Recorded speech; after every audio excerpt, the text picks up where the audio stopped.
Здравейте, Генка Шикерова се казвам и съм разследващ журналист. Дали е удобно да говорите? В момента правя разследване за разпространението на фалшивите новини в България. Здравей, добре дошъл. След ви да заповядай. Здравейте, вие сте с TV1 и въпросите, аз съм Генка Шикерова.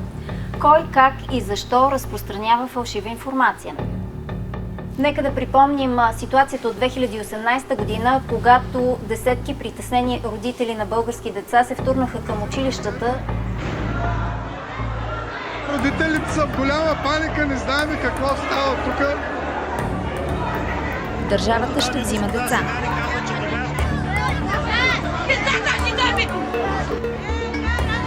За Норвегия вече пътуват влакове. Кръвта си да, но детето не! Защо Норвегия? Твърденията бяха свързани с това, че в Норвегия е държавна политика извращенията срещу деца. Идеята е да се внуши, че норвежкото общество е жестоко извратено по най-грозен начин, който може да се представим. Наистина за най-малките неща могат да ви отнемат децата! Неизбежно покрай ювеналната юстиция излиза името на Ирина Бергсет. Рускиня, която след разрив в отношенията й със съпруг норвежец, започва активна публична дейност. Моего сына одевают в костюм Путина, и люди становятся в очередь, чтобы насиловать моего 4-летнего мальчика. Според мен не е случайно това, че тази истерия достигна своя пик точно преди европейските избори 2018 година, май месец.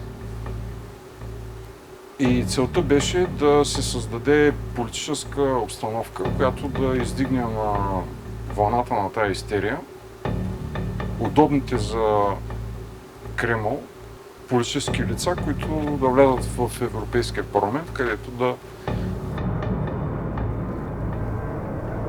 Ало? Говорихме с... Добре.